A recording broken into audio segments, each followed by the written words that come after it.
This is Uncommonly Remarkable, where we discuss the surprising everyday lives and notable accomplishments of community leaders, entrepreneurs, and everyday folks like you and me. My name is Artis Beatty. I am a doctor of optometry and the chief medical officer for MyEyeDr OD. Though we will inevitably touch on topics within my area of expertise, the opinions and the conversations held here are separate from my work with MyEyeDr. Today, it is my honor to introduce a woman who is not only shaking up the retail industry, but also helping millions of clients globally to choose self-confidence over self-consciousness each and every day. Lisa Sun is the founder and CEO of Gravitas, a revolutionary company on a mission to catalyze confidence through innovative, size-inclusive apparel, styling solutions, and content designed to make women over from the inside out.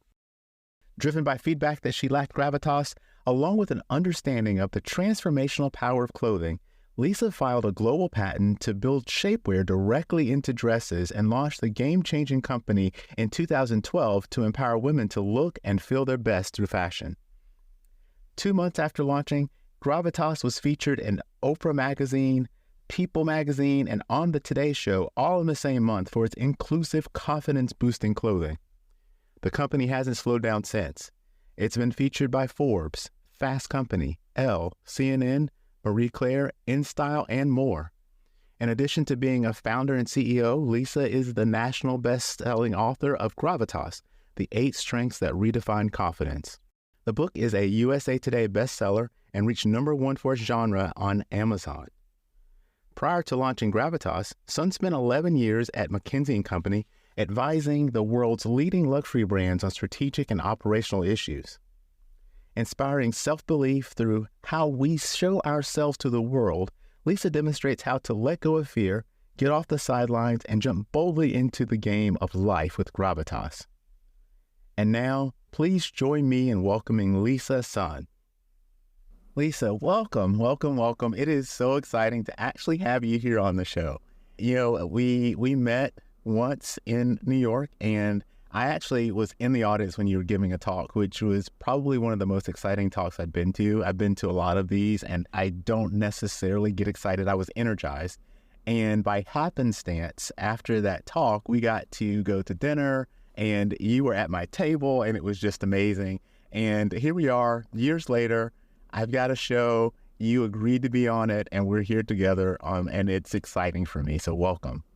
Thank you so much for having me, Artis. And you know, one of those things that I love to say is you're meant to meet in that moment. We have this, I'm Taiwanese, and in Taiwanese culture, we have a phrase called 缘分, which means destiny.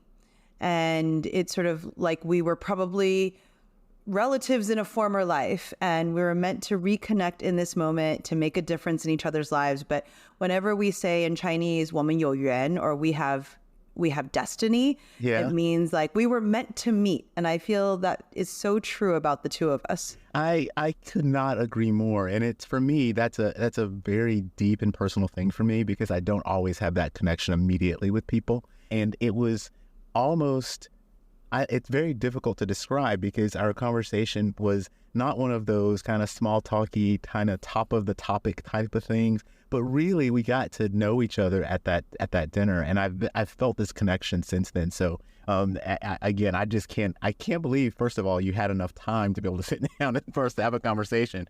But it is amazing to actually have this time with you. Well, I will say 2 things about that. First of all, I did tell you that you have NPR voice. You have National Public Radio voice. So I feel like I was part of the journey to create this podcast, just because sitting next to you, I felt calm and present. And I remember stopping you and saying, you have public radio voice. Like, you need to do something with that. I think everyone that works with you probably feels the same. And then the second thing is, and we should dive into it, I really have a whole philosophy about those dinners you're stuck at.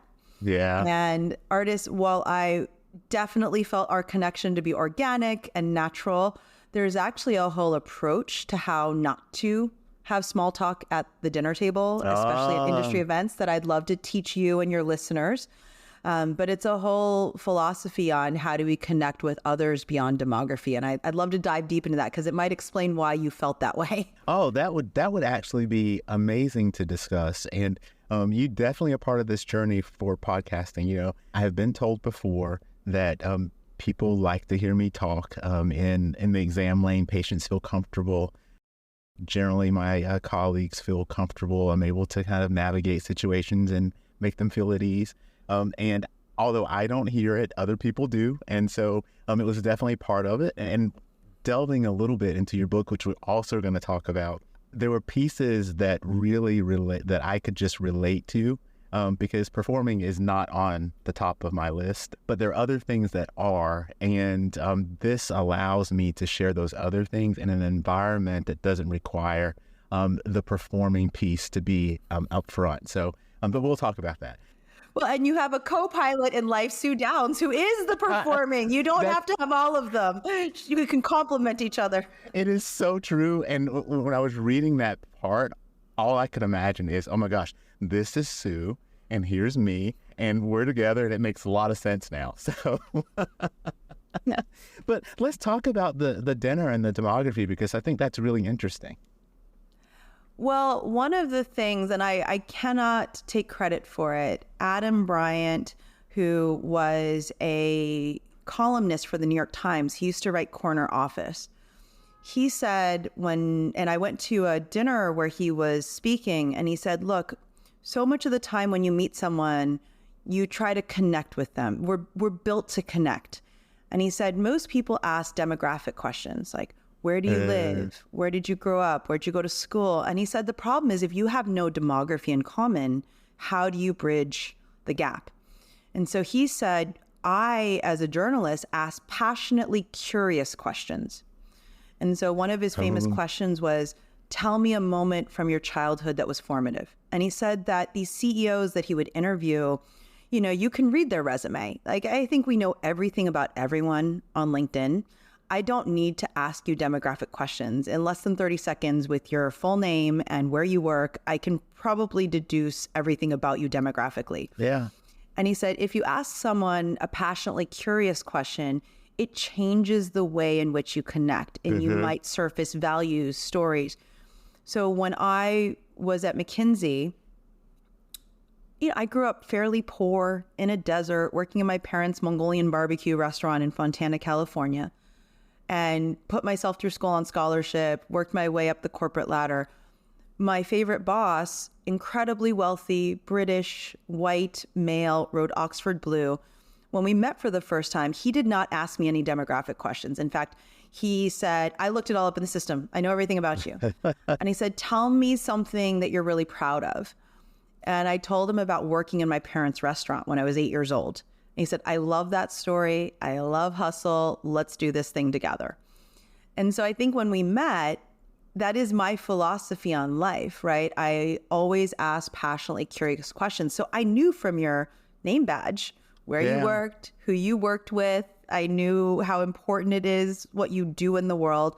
And we talked about your mother. We talked about why you became a doctor. We talked about your philosophy with patients. You know, we talked about things that weren't about demography because I connected you with you on LinkedIn that night. So I knew everything. I knew where you went to college. And I think that is a skill that most of us need to be even better at.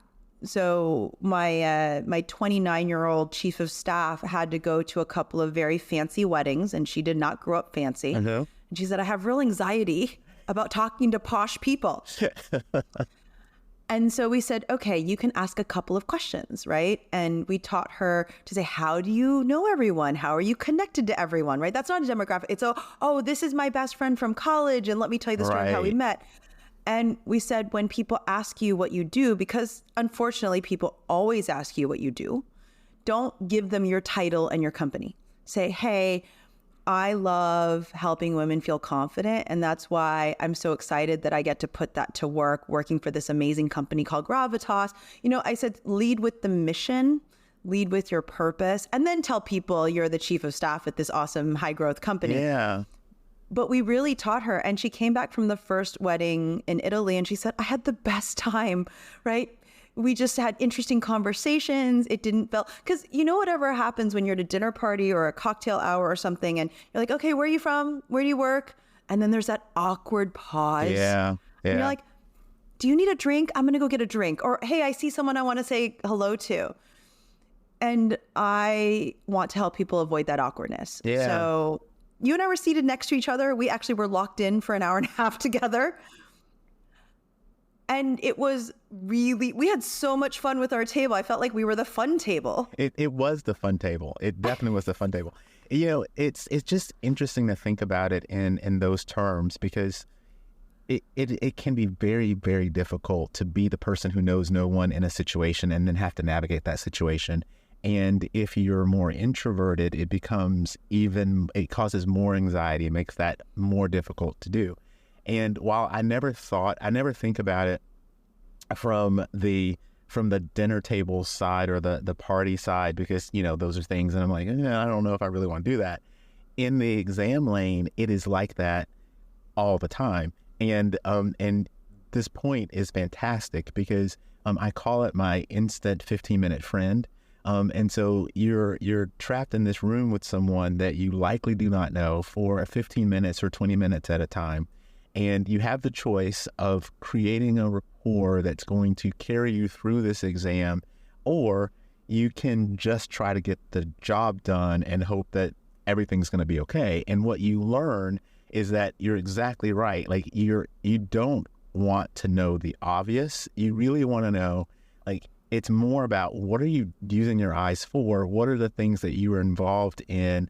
What are the things that you do? Because they don't really know that there's a visual component that you may be able to help them with. And if you can have that conversation like that, it does make for a better exam, better outcomes from everyone.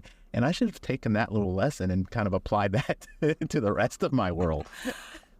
Artis, I think you're incredibly good at what you do. And so now you can say, okay, every single dinner party or cocktail party I don't want to go to, I'm just going to treat like the exam room. This is an examination. But one of the things, and I think this is because I grew up the daughter of immigrants, we were the only Asian family in town. I think when you're an outsider, always trying to be included or be seen or valued or appreciated, you start to pinpoint those places where you have felt most excluded. And I think that's why we do what we do, or I even wrote this book, is I sort of said, I never want people to feel unseen at work or feel awkward in this interaction or feel like they can't get what they want. And so something as small as you're seated next, and that's in my book, right? You're seated next to someone you don't know at a dinner. And do you feel comfortable and confident in those situations? And I find it's not about, I want you to be an extrovert. I don't want anyone to change who they are, but I want you to have a couple of tools to say, how did you end up at this party? Tell me how you know everyone. And actually, I hate the question, what do you do for a living? Because what if you're seated next to a full-time parent who actually feels insecurity about they used to work and they don't anymore? I always find that question a trap, because it means I'm trying to size you up. I'm trying to decide if you're worthy of my attention. So what I always like to say instead is like, how do you make a difference in the world? Like, what are you excited about? What are you into right now? And you realize they could answer the question as a Netflix show they're into. And, oh my gosh, I'm writing that one down. Or, hey, I volunteer doing this. This is my passion in life. It just changes the way people feel seen as well. I think you're in the book, or when I think about the book as a whole, right? Like, it is definitely geared toward women. However, in going through the book and understanding a lot of the scenarios, I really do think that it is also geared towards anybody who feels like they're not as empowered as they'd like to be, and it applies across the board to anybody in a variety of situations. I'm glad you brought that up, Artis. And actually, what's funny is my publisher and my agent, about a third of the readers have been men or non-binary. And it's an interesting question around, why did you write the book with women in mind, right? And I'll tell you, the first thing is I could have written a general pop book, a general population book. And I thought to myself, well, there are enough general books about confidence as a topic, right? And if we take it through the lens of women, I think you get at some of the deeper systemic bias issues. You can double click on some of the insecurities at a deeper level, and it makes the insights that more laser focused. I think when men read it, or non-binary, I think there's two things that happen.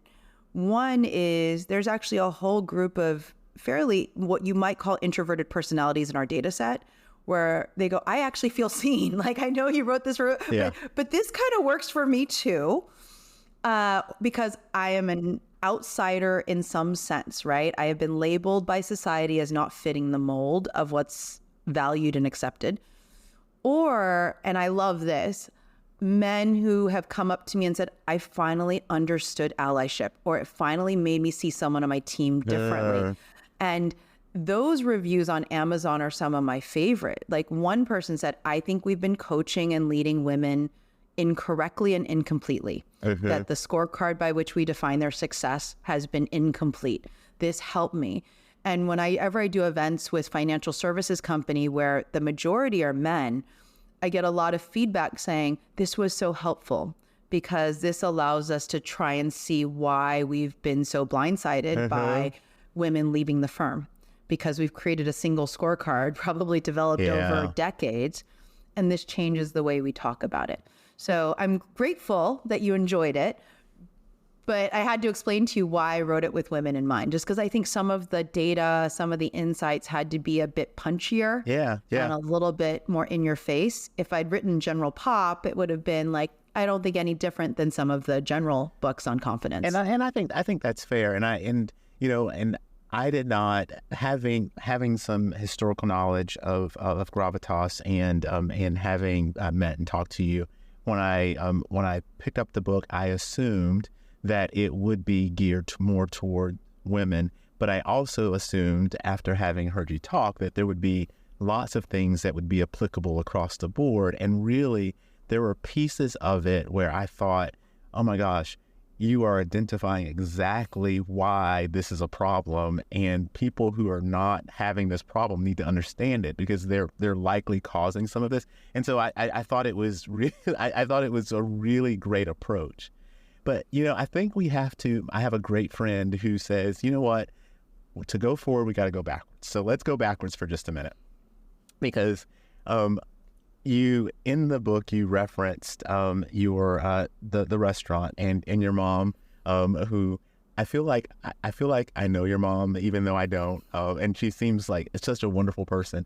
But you talked about being proud of a moment that you spent in the restaurant, and I kept waiting to figure out what that moment was, and I don't know that I got it. So can you talk a little bit about that moment in your childhood? Yeah, so I always say your life story is your leadership story. So all of us need to pick a couple moments in our life story to talk about. I always say the formation of where I am today really came in two places. The first being, my parents are immigrants from Kaohsiung, Taiwan, college educated, came to the U.S. with nothing. Mom worked on a hamburger truck, dad worked on a loading dock, owned an all-you-can-eat Mongolian barbecue in the 80s and 90s, $4.95 at lunch, $12.95 at dinner. And at 8 years old, I don't think my mother understood child labor laws, so I was the first cashier at the restaurant. Number one, she's super smart, because I think no one dines and dashes when an 8-year-old's on the counter. They feel really bad for this family. Also a very small desert town. Secondly, I can now tell you that an 8-year-old does not have the grip strength to run the carbon copy credit card machine.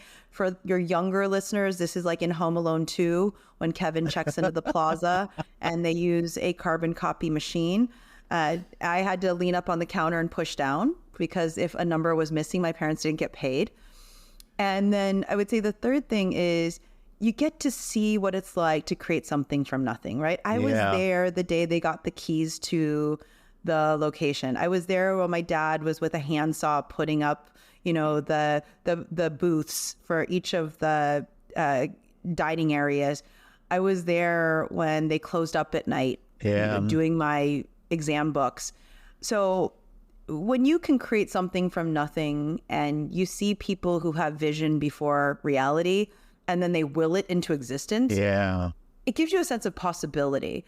But like in terms of formative moments, I remember, if you're an immigrant kid, you don't really understand birthday parties. And when I was 12 years old, my mom said, you can have a birthday party. We'll have it at the restaurant. It'll be on a Saturday. And she was like, kids eat for free, but adult must pay. And I actually think she picked like a slow Saturday so she could drive lunchtime volume, right? So she's like, I invite everyone in class, but adult must be there. I don't want to babysit kid. Your birthday, kid eat free, but parent must pay. And so I think maybe 20 kids and 20 parents showed up. So my mom probably made like $100 extra of volume that day. That's awesome. So my first ever real American birthday party was literally an opportunity, I think, to drive volume on a slow Saturday. Incredible. Those are the things I think you learn. And then I think when you couple that with 11 years at McKinsey & Company, the management consulting firm, you start to realize the Venn diagram of why I run a company now, right? Yeah. There's like this sort of hustle, this drive, this creative resourcefulness, and then coupled with 11 years of being at one of the world's best firms, you start to say, okay, that makes sense that in 2013 you take your life savings and do this crazy thing. But that's kind of what I would say the formative childhood experiences were, is, seeing little things. And now in my 40s, I pick up on these things. I have memories like the 12-year-old birthday party.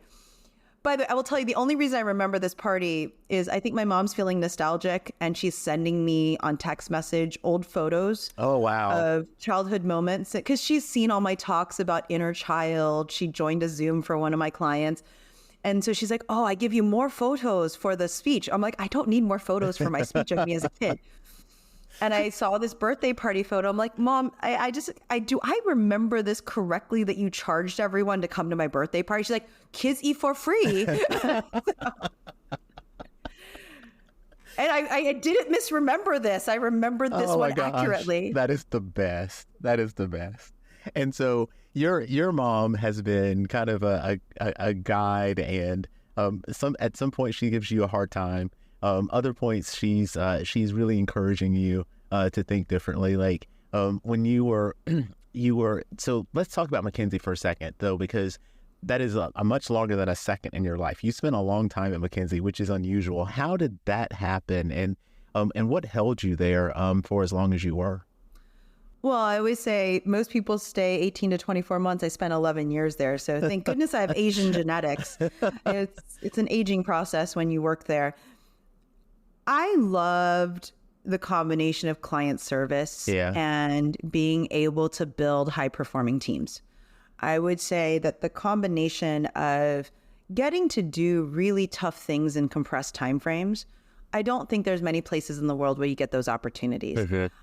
I was very lucky in that the clients that I worked with were all in high growth stages. Like I didn't have to do turnarounds. I didn't have to do cost cutting.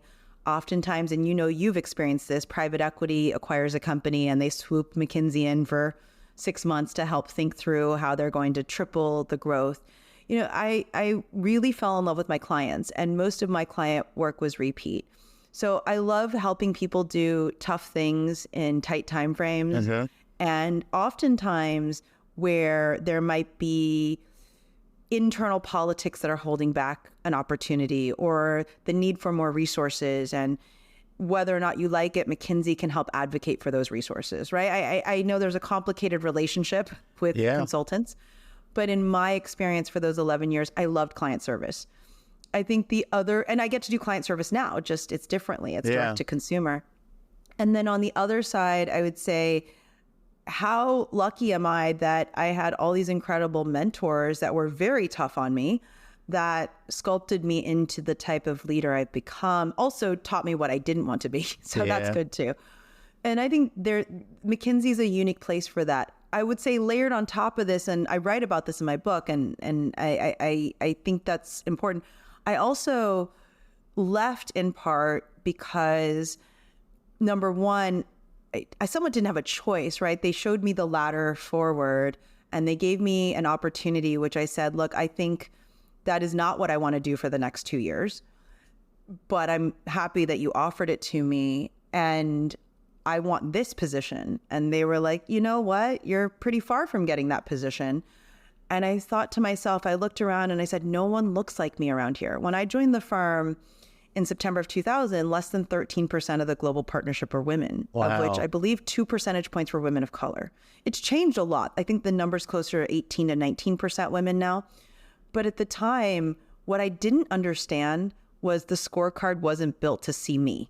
It wasn't built to see an Asian American woman who had basically, done everything she could to be in this position. And so every year when evaluations came around and someone said to me, you know what, I think we have a square peg, round hole situation, I didn't hear them. I thought it was my fault. I thought I wasn't good enough. I beat myself up for not getting the promotion. When fundamentally, I think so many people along the way were saying, we just don't know what to do with you, right? We haven't seen you before. And now I can label it a form of systemic bias. But at the time, I was insecure, highly overachieving, and fundamentally the place wore me down. And I love McKinsey. I love my colleagues. I loved my clients. It wasn't about that. It was more like at that point in my life, I thought I am going to literally break. Yeah. And in the book, I took a year off. And thank you, McKinsey. They gave me an 11-month paid sabbatical. I mean, where else in the world do you get that? So 11 months to go around the world in soul search. I'm very grateful for that. But I wish I had this book when I was 25 years old. I wish I could have gone back in time, Back to the Future style in the DeLorean and give myself I think you write the book you most need to read yourself. I wish I could have told the 25-year-old version of myself, hey, you can stay here, but it's not your fault. It's you can twist yourself into a pretzel, you can do everything perfectly, and it still might not go your way. Yeah. It's interesting to me how often we, in general, get comfortable in a spot, and we don't always think about what is next. So you're spending the time making that spot as great as you can make it, and you're not necessarily where you want to be or where you really should be. And one of the things that really stuck out for me in one of the passages was about scoring and scorecards. And you just mentioned scoring. That just kind of made me think about it. In that, and literally it was a kind of stop and think about it moment, in that it scores and grading really only counts when you're in primary school. Like after that, nobody's really keeping a grade or grade card for you. And it's just that it's a crazy concept because you build into your brain, this is how it works. I do really well. Somebody scores it. They love it. So I get more because I did really well. And that's just not the way it works. I think this is a really important concept in our book where we say, look, after you graduate from high school or college, no one's handing out blue ribbons, right? Up until a certain point, an A is an A, regardless of your gender, regardless of your background, right? You hand in a blue book, you deserve an A or you don't. And when you leave that cocoon, there are scorecards, but they're subjective. And that subjectivity means you have to have a deep understanding of whose scorecard do you want to sign up for? Do you want to change that scorecard? Do you want to be the trailblazer? Or do you want to go to a place where, your talents and talents are valued in that way? And what I mean by that is, I'll give you a good example. Kelly Shue at Yale, she's a professor at Yale, looked at 30,000 employee records. And she said, over and over again, we saw a pattern in the data set. Women were scored the highest on results and actual performance, but the lowest on promotability. The reverse were true for men. Men were high on promotion potential, but low on actual results. And she said, when we double clicked on how promotability was scored, it was extroversion and charisma. It had nothing to do with actual work, and actual skills. And she said, so now we know that 40% of the pay gap is actually because of a subjective scorecard, right? When you decompose the gender gap, there's 40% related to promotion because you're just not getting promoted to those higher levels of pay. And she said, now we know from a data standpoint, it's because the scorecard by which we measure promotability is totally subjective. And so, I can talk about this now, 24 years later. But at the time, when I left the firm in 2012, I didn't have that vocabulary. And I thought most of the problem was me, and I didn't work hard enough, or I didn't do enough of the right things. And now, over a decade later, I can say, that's probably somewhat true. I bet a third of it was like, I could have worked harder on like networking with this person or doing more of this. But now I can say, hey, 2/3 of it were what the firm wanted and valued was different than my natural talents. Like, I don't think creating or performing, which are two of the 8 superpowers we talk about, those are two of my top ones. I don't think those are conducive to being a consultant. I just don't. But they're very conducive to being an entrepreneur. Yeah. So, it's not that the firm is right or wrong. It's just that the ways in which they measured promotion and success weren't necessarily lined up with the things that I think I'm the best at or most talented at. And you had that period post McKinsey, prior to Gravitas, where you were figuring all this stuff out. And how did you put it together and really decide, you know what, this is the best way for me to use my talent? I see that I am good at fashion. Fashion means something. It can make people feel more confident. I can put this together and turn it into something that was never done before. Yeah, my mom, as you know, my mom convinced me to take my life savings and do this. And she emailed everyone in my life and said, you help Lisa start company, okay? So really, I was taking a year off, going around the world by myself. It was kind of amazing until she said, you need to go back to work. Like, you can't just goof off for the rest of your life. I would say that many of my friends who are entrepreneurs will not say that they had that moment in the shower. Like, I just don't have those lightning bolts. But I started with this idea of our mission is we catalyze confidence. Okay. I literally wrote down, we catalyze confidence. That was kind of the core thought. It expresses itself through fashion and clothes we make, but also now through content, experiences, right? It's actually expanded beyond that because I think fashion fundamentally is becoming commoditized. I think you can buy anything, anywhere on sale. And so really, fashion was an entree to pull out all of our ideas and create a vehicle through which we could reach people. I think now we sell a book for $26.99. I think that is not as good as a dress, but you still get that feeling of what we do in clothing. And so I don't think there was ever we are going to be the next $1 billion fashion brand. That was never the metric. It was, we catalyze confidence. And what are the places where women are the most insecure? And I was thinking to myself, and I've been various sizes in my life. I've been a size 20, 22, 18, currently a 12. I've been so many sizes. And I thought to myself, geez, it is a soul destroying process to go into a dressing room. It's just every single thing I hate about myself comes out in a dressing room. And I thought, could we make that dressing room feel different? Could we make that affirming? Could we make that joyous again, right? Like you were 5 years old and you're trying on a dress for the first time and your mom said you could have whatever you wanted. And then I thought, okay, what other moments do people feel insecure? When they go through a divorce, when they are trying to get a new job, or they've lost a job, or when they've just had a baby and they're like, I have to go back to work. I just thought about all these life moments that expose that negative self-talk. And that really is what we try to do. Again, we make clothes, we do lots of things, but at the core of it, we solve this core problem of, in these moments when you feel the worst about yourself, are we there for you? It's a really interesting concept to me because it's a very true thing. Like when you go and you are, and this counts for men too, you're going and you're going to go try on whatever you're going to try on. And you get distracted sometimes by, here I am trying on this thing, but here are all the things I don't like. And so it's not going to work. I'm not going to like, and so you go in with this predisposition, right? And so reading about the concept of the fitting room and how people would be like, oh, this must be a skinny mirror. And you're like, no, it came from Bed Bath and Beyond. Yeah. Rest in peace, Bed Bath and Beyond. And so, I mean, it's amazing though that concept is one that extends so far beyond that fitting room, and it really does mean a difference in people's lives.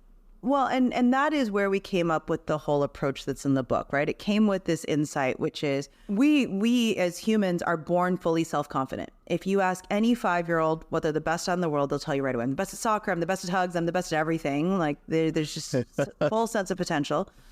And what we realized is between the ages of 8 and 12, there are 6 forces that show up in our life that hold us back from being confident. It's the formation of an inner critic.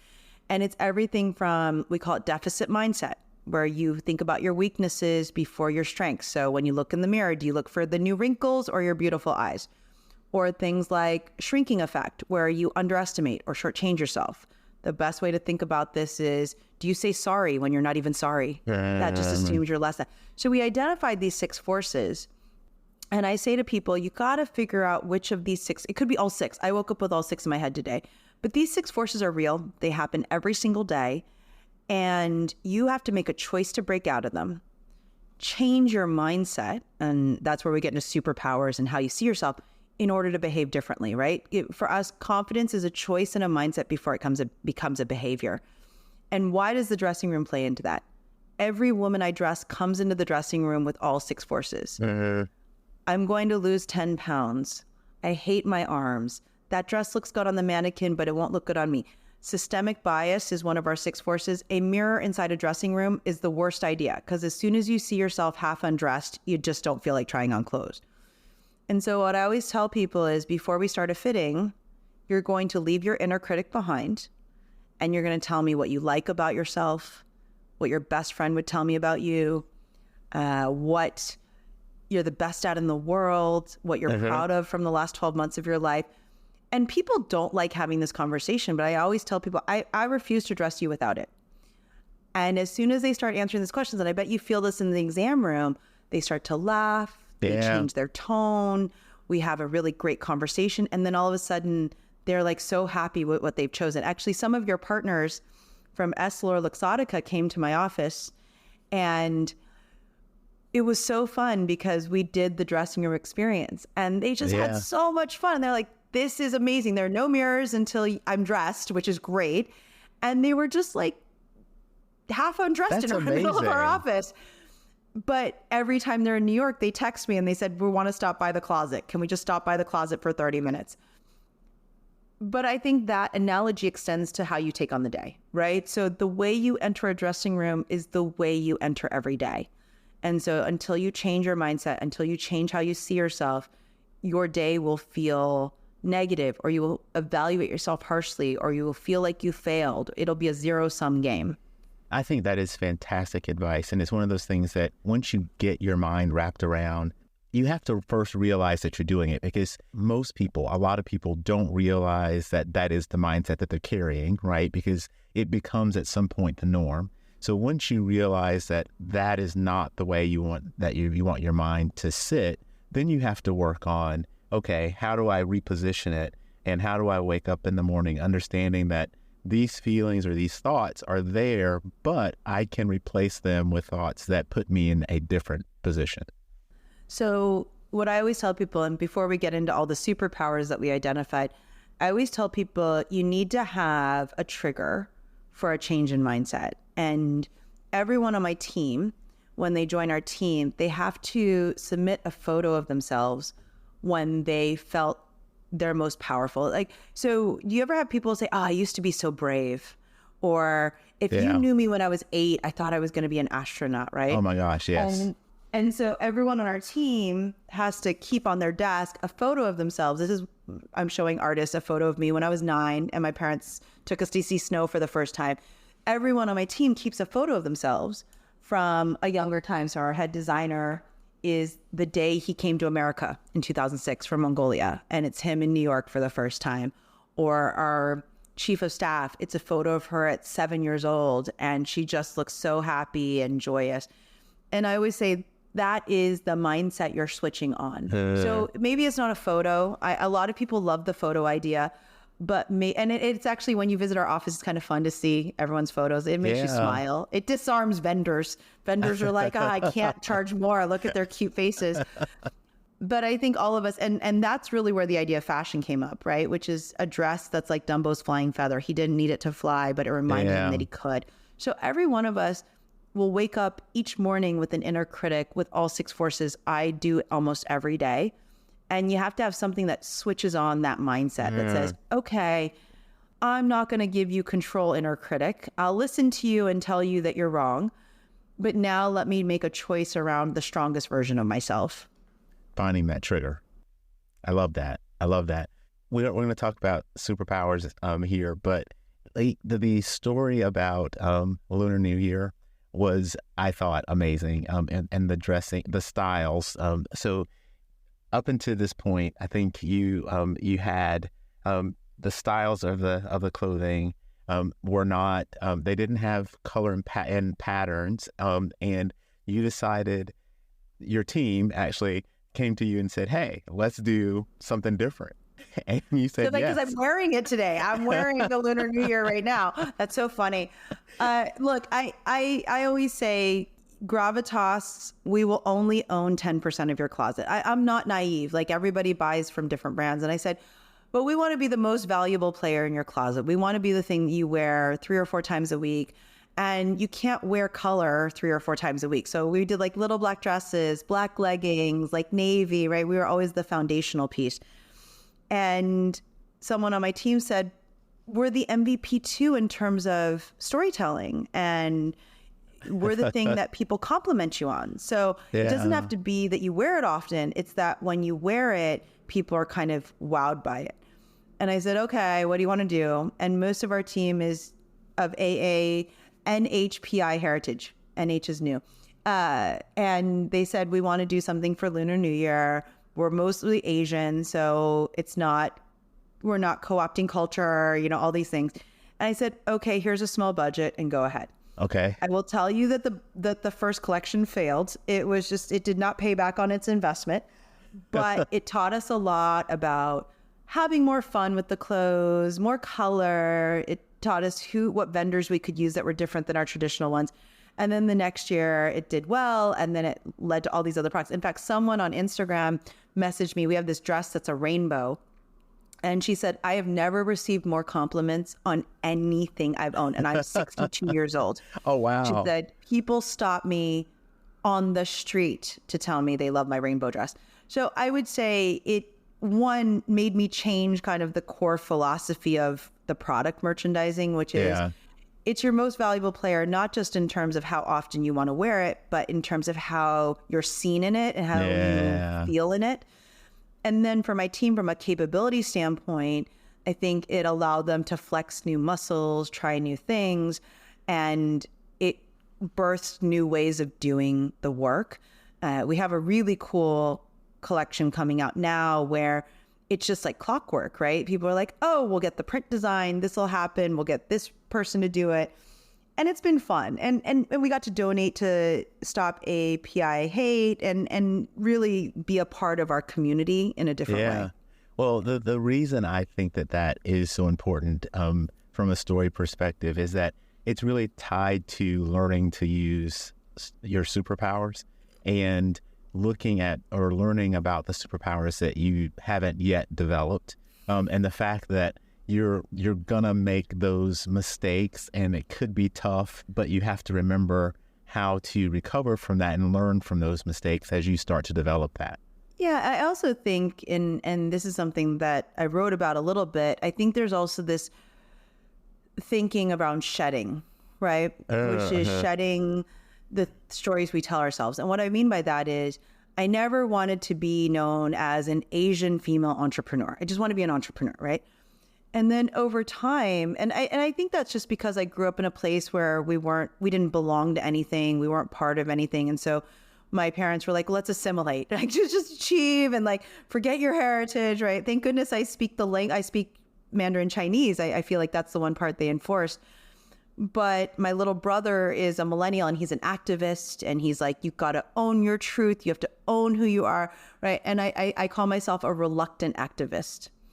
And I think in my 40s, it's really been okay to talk about where I'm from, what I stand for, speaking up for different underrepresented communities. And I've never been like an activist, right?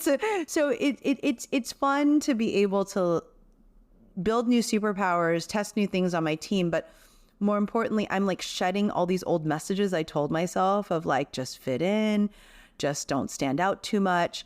And now it's like, no, I'm really proud that I'm part of all these different communities. I can make a difference in many of them.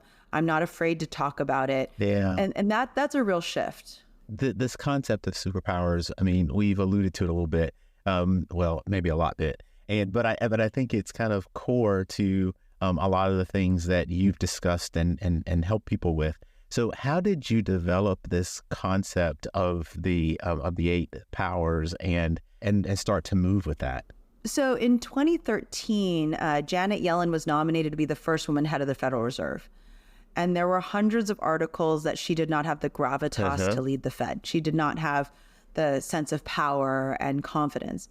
And Ezra Klein at the Washington Post called out those naysayers. He said, it's because the pervasive view of gravitas does not stretch to include her. She's collaborative, empathetic, soft-spoken. Why do we only label extroversion as gravitas? Like, she's the most qualified for the job. Like, I'm just really confused why everyone keeps telling me she doesn't have gravitas. She's an amazing human. And I thought, okay, well, there has to be something wrong, right, with how we're defining confidence. And in fact, if you look up the word confidence in the dictionary, it has nothing to do with performance, bravado, or swagger. It's an understanding and appreciation of your own abilities. It's a mindset. It's an inventory of your capabilities. It's not a personality test. And what we've developed is not a personality. It's an inventory of your talents and strengths. And so there are lots of versions of this, right? Strengths Finder, Clifton Strengths, Myers-Briggs. And I said, you know what? All of those cover leadership potential. I want something just about self-esteem. I just want a quick way to just give myself a sense of control in this moment. I don't want a whole leadership evaluation. And so 6 years ago, we did a quantitative study on confidence. It was 1,000 women in the first study. And then we did all these focus groups. We did 32 focus groups. And we started to realize in the data set, and then we replicated it multiple times, that there was not just one way you could describe self-assurance. There were 8 superpowers that underpinned how you felt about yourself. And when we got to those 8, we realized, hey, most people have 2 or 3. My mom does have all 8, by the way. She took our quiz. She's like, I took your quiz. I'm all 8. Actually, 2% of people have all 8. They tend to be over the age of 50. We've become an ageist society. People over the age of 50 are the most capable and powerful in our data set. And it started to create this new language. It's not Pokemon. You don't need to collect them all. I only have 4.5. I had 3 when we started this work. 5 years later, I now have 4.5 because I know which ones I want. And it became this new way for people to say, hey, you know what? This is what I currently have as an inventory of why I should believe in myself in this moment. Not just a performative, you got this, go believe in yourself. It's like, this is why I am so awesome, right? Yeah. Here's why. And Artis, let's get into the 8, because now your listeners are like, she's breadcrumbing us. Yes, I can't buy her book. Should we get into the 8? We should get into the 8. For me, and I would recommend that anyone who's listening really actually look into the 8, get the book, because it is to me transformative to understand where you are and what your strengths really are, what your superpowers are, and then, like you, which ones you want, right? And then thinking about how to do the work to get there. So it was great because we started off with leading and knowing, and I'm like, oh my gosh, if I go like this, I'm going to have them all, right? Yeah. Well, I was going to say, Artis, I'm going to give you the 8, and then I'm going to guess which ones you have, because I know you well enough that I think I could guess, and you're going to say if I got them right, okay? Okay. Okay, so the 8 are leading, which is I'm in charge, I'm in command, I inspire vision and followership. This is a very classic form of confidence. The second one is what I'm doing with you right now, performing. Charisma, center stage, extroversion, loving the exchange of energy between 2 people. And these 2 are the most often written about. When you say to someone, be more confident, it's usually be in charge, or speak up more, they represent less than 15% of our data set. And I think that's why 80% of us have been made to feel bad most of our lives. By the way, if we led and performed all day, nothing would get done. The next two are achieving. I have a winner's mindset. If you set a goal, I will meet or exceed it. I like to get things done. Practice makes perfect. If I fail, I try again. And so you can think of any athlete mindset when you think about achieving. Knowing, which is I'm thoughtful, I'm process oriented, I'm the smartest person in the room. You want to build IKEA furniture with someone who has knowing as that superpower. The best example in culture of achieving and knowing are the 3 Black women in the movie Hidden Figures. So how do 3 Black women succeed at NASA? They weren't leading and performing. They were the smartest, quote unquote, computers who could do the calculations to send a man into space. They didn't have traditional gravitas. They weren't the white males leading the project. But you now think about why that movie is so compelling. It's these underrepresented stories around achieving and knowing that are finally being celebrated. The next two are giving, or the next two in the set are giving and believing. So giving, I'm empathetic. I care about others. I believe in relationships. Believing, if anyone is a Ted Lasso fan, believing was his superpower. And that believing, we think of, I see the best in everyone in every situation. I have optimism. If things don't work out, they weren't meant to be. And if you know that TV show in season 1, he actually has a monologue where he says, I've been underestimated my entire life because I'm not a commander coach. I'm not here to win or lose. I'm here to make everyone the best versions of themselves. And you see that by season 3, that is a polar opposite coaching style to the team to Rupert's team, right? Which is commanding, right? And all of a sudden you realize, well, they didn't get the top position. They came in number 2. They still changed the culture of that organization. And then the last 2 we talk about are creating. That's my top superpower. I can see things before other people do. I bet Sue Downs scores highly on creating. I will ideas into existence. I can create something from nothing. And then self-sustaining, which is the one that's hardest to get, is I like myself. I don't need to impress you. If you criticize me, I don't spiral. It's the quality most needed to ask for a favor or a raise because you're not afraid to hear no, or you know your market value and you're willing to go find someone who appreciates it. But together, these 8 superpowers change the way we think about underlying confidence. When someone says to you, be more confident, you're like, oh my gosh, that's ambiguous and it's anxiety inducing. I always tell people, okay, just say which of these 8. Do you want me to be more outspoken and performing? Do you want me to be more self-sustaining and not spiral when I have feedback? Like which of these 8, right? It just changes the way you have those conversations. Or you can celebrate somebody who has a different set of superpowers. So my team is not high on performing. They're very high on achieving and believing and knowing and self-sustaining. They get things done. My profile of superpowers, I get nothing done on time. And what's interesting is someone on my team said, this is the first place I felt valued as an introvert. And I said, why? And she goes, well, every time I was in another place, they would just tell me, you need to speak up more. You need to be more confident. And here you're like, Lisa will say, you know what? I know your superpower. You go think about it. When you're ready, it could be a day or 2 from now. I'm not going to put you on the spot to answer the question. Just come back to me with what you think the answer is. And introverts really thrive on our team. They're like, she gets me. You know, she doesn't force me to answer the question. That's amazing. That's amazing. So where do you think I landed? Well, I definitely think you're high on knowing. Tell me I'm right on that one. You're right. You're a doctor. You're right. Come on. How do you not?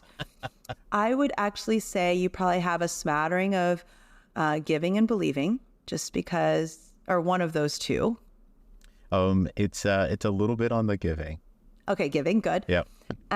You might actually have some self-sustaining. I feel like you don't feel the need to impress anyone.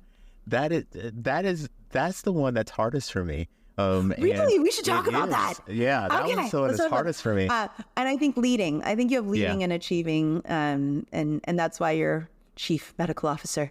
And so, so you got them, right? But the self-sustaining it's the power I want. And the power that I don't have. Artis, because, when I met you, I would have thought you were very high on self-sustaining, right? Just because you just have a very strong sense of self, but maybe it's the leading. People who score high on leading basically can fake things. Like everyone thinks I'm high on self-sustain, and that's true. So we found in the data set, if leading is one of your top 3 superpowers, you don't really need the other ones. The problem is when you don't get validated, or when you don't win an award, or you don't hit a milestone, you beat yourself up if you don't have self-sustaining. And so that's the one. When I say I have 4.5, I started out with 3: leading, performing, and creating. Makes sense. And then I added giving because my team told me I was too demanding. It's fine. And the half score is self-sustaining. And my brother that's his top superpower. He is my role model for self-sustaining. And I realized that I needed at least half of that, because if I had a setback, I would really beat myself up. If I didn't get external validation or praise, I would think something was wrong with me. And it's hard on LinkedIn, by the way, when everybody's winning something or getting promoted and you're like, what am I doing wrong with my life? What about me? Yeah. And so self-sustaining is great because you can be like, you know what? I'm happy for them because I got a lot of good things going on here. I don't need the world to see them all. That's amazing, because I have a really good friend who is the model of self-sustaining. In fact, reading through, I was like, oh my gosh, this is all of his. This is him. This is what he does, right? And I have tried over the years to imitate some of that, right? But to your point, the high score on leading, it makes me feel like, oh my gosh, it did not work. It is my fault. How am I gonna make this better now? And so I totally get it. And I think that data set is spot on. It's the quality most people want, by the way. After they read the book, they're like, self-sustaining. How do I get it? And I always tell people it's mindset before behavior. But let me give you a couple of examples of self-sustaining. Number 1, if you're in a group photo, don't look at the photo, right? So people who are high on self-sustaining are like, it's fine if my eyes are closed. It's fine, right? And they act like the world is still filmed. Do you remember when we used to have 24 frames and you would wait a week for you to get your pictures back, and half of them people's eyes were closed and you're like, great, I'm framing this one. So the first thing is, it's not about me, right? And I have started to do that over the last few years. And if you're in a group photo, there's always that one person like, oh, let's take it again. And I'll take it again for them, but I'll never look because I'm like, post it. And I think we took a photo together. I'm like, you're like, do you want to see it? I'm like, nope, I bet it's fine, right? So that's a simple thing. I'll tell you a fun one. Last December, I got bangs. I haven't had bangs since my 20s, okay? And just for your male listeners, when a woman gets bangs, it's kind of a big deal. There's a huge change that happens when you get bangs. Just think Taylor Swift has bangs, Kelly Clarkson has bangs. And I went to dinner with my brother right before Christmas. And my little brother's top superpower is self-sustaining. He just knows who he is. He doesn't need to impress you. He doesn't care what you think of him. And he goes, you got bangs. I'm like, do you like them? Do you like my bangs? He goes, does it matter if I like them? You're the one that has to look at yourself every day. Why'd you get them if you don't like them? I'm not going to tell you if I like them. You're the one that has to like them. Do you like them? And I was like, I don't know. I think so. He's like, well, I'm not going to tell you. You have to decide if you like them. And I was like, you're right. I love them. And I was like, why was I seeking your approval? I paid for this overpriced haircut. Yeah. Why did I ask you? Yeah. So every day I have a daily reminder, be self-sustaining today. You're the one that chose the bangs. But it's a real mindset shift. Yeah, it really is. It really is. Now, but the downfall can be that it's harder to take credit sometimes for the things that you really have achieved. And sometimes you just want to feel good about something you did. Well, that's why I have a half. I don't need a full. I just need enough. Right? So everyone's like, oh, don't you want all 8? I'm like, I got 4.5 and that feels fine. And my team has the other 4. But I don't, and we talk about that. Like there's downsides to all these superpowers that we talk about in the book. And what I think is interesting about self-sustaining though, and this is where I think we should wrap up the self-sustaining conversation, is one of the things that I find is if you get a little bit of this superpower, it addresses a lot of your inner critic. And what I mean by that is if you have envy or FOMO when you scroll social media, go get a little bit of this superpower. And what I mean by that is I'm happy for everyone on social media. Okay. And it's because I know, one, we all have problems. Like as many posts as you're doing about how awesome you are, I know you have problems, right? Yep. I do too. And the second thing is I have a really abundant life. And anytime I see somebody's post, like they've sold their company or just let's be open with each other, they're on vacation in Europe again, damn them. I'm always like, you know what? I make a difference every day. Today I helped someone dress for their son's graduation, Right. And if you're self-sustaining, you're like, it's okay, right? Like there's a lot of good here too. And then I would go like that post and just be really happy for them. So I would say just a little bit helps because we're human. Yeah. Lisa, I am definitely going to have to figure out how to catch up with you when I am in town again, because I feel like I've been missing this piece and you don't realize it as much until you actually get to talk to each other. And so I really want to come by and see the closet. Like, Anytime. Because, so fortunately I am in New York from time to time. And so I'm going to make sure that I kind of calendar these times and see if there's one that'll work so I can come by. Well, it's funny. Someone said to me, you're like Mary Poppins. You show up when people most need you. It's like, I really needed to hear this today. Yeah. One thing I will say for your listeners is obviously I'd love for you to buy the book. You don't have to. You can go to myconfidencelanguage.com and take the quiz for free and discover your superpowers. My marketing director hates when I say this, you don't have to give us your email for marketing purposes. You can unclick the box. I hope you click the box. But, one of the things I love is that we've given that away for free so that you don't have to buy the book. You don't have to buy clothes from us, but you get a chance to see your inventory of superpowers. That's awesome. So I always ask, what's next? What's next?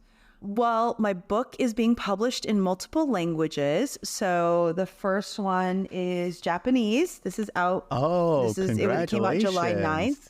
And so we're going on an international book tour. It's kind of fun because you get to see the state of feminism in every country and you get to see the difference you might make in other countries. So we're going global. That's we have awesome. A really cool Women's Equality Day collection, August 26th, the day women got the right to vote, coming out, which I'm incredibly excited about. We're launching different experiences. Like I think we'll be able to take the work we do next year, the Confidence Closet, the Gravitas transformation experience on the road. But I'm also just really excited to sleep more because I've taken all the longevity tests. And apparently I need to be sleeping 7 to 8 hours. Is that correct, doctor? That's about right. I'm a champion sleeper, so if you need any pointers. Well, so that I've been doing that for 2 months now and it's changed my life. So what's next? Personally, I am sleeping more. And the last fun thing I'm doing, one thing personally, I think we get into ruts, right? I turn off my phone for a day a week, like things like that. And I had this moment where I was like, my inner child is not having fun. And so the New York Times published the 57 best sandwiches in New York City. And so my group of friends, we created an Instagram account called @57sandos. And we're going to eat all 57 sandwiches this year. Incredible. And it's so fun. And literally we went to Brooklyn and ate 3 sandwiches in a day and rode the cyclone at Coney Island, right? And I was like, everybody, I know we're time pressed. We have families, we have careers, but I think everybody should just pick a scavenger hunt in their life. Pick something that they're just going to go have fun hunting down. Like, Artis, are you going to go try all 10 best hamburgers in the DMV area, or Carolina, just something fun. It's interesting you actually bring that up because, so my very first podcast guest was Lenny Friedman, and we decided that we were going to test every microbrewery in the Tri-City area.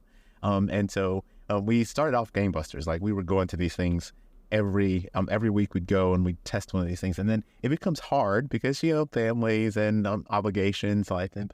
But we are dedicated to this cause. And so there are so many, and then new ones pop up, and it just keeps making our list longer. But it's been fun to do that. And so I love that, picking something, and we're going to do them all. You're going to have the sandwiches. We're going to go to the breweries. So Robert Putnam, if you get a chance, he had this great piece in the New York Times 2 weeks ago. He's a professor at Harvard. He's in his 80s now. And 25 years ago, he met with Clinton, and then he met with Obama. And he predicted loneliness and polarization. And he said, the greatest thing we can do to overcome these is everyone should go join a club. He's just go bridge the social gap with people you don't know, or find a reason to go do things. And he said, it's not surprising that in the 1960s, we had the civil rights movement because we were more connected than ever. We watched the lunar landing together. We were in bowling leagues. We had the Boy Scouts. He talked about this idea of bridging social connection. And right after that, I read about these Korean women who have a vacation fund. So they all save up money all year long, and then they have a contract that they will use the money to all go on vacation together. So I love this idea of like, have an adventure, scavenger, or like everyone put $100 into the pot and we'll have dinner once a quarter together, right? Like, there's just all these things. So I'm trying it out with sandwiches. We got a budget and a list, and we're going to catalog it on Instagram. And by the way, the Instagram account, I told everyone, like, I'm not looking for followers. I'm not trying to be a foodie influencer. Let's be clear. It's more like I want the journal, right? I want the documentation. I want the fun to be cataloged, just even for my own memories. That is amazing. Then I'm going to add that to the list of things that I can bother you with whenever I come back to New York. Maybe we'll have a sandwich too. Lisa, it's been fantastic catching up with you. And again, thank you so much for taking time out of your day. I know you're extremely busy, and it's just been phenomenal catching up with you. Thank you so much, Artis. If you enjoyed the show and think others would, make sure that you tell your friends, click the like button, and subscribe so you don't miss anything coming up. As always, I thank you for spending some time with us. I hope you really, truly got something out of this episode. Stay remarkable, and we'll talk to you next time.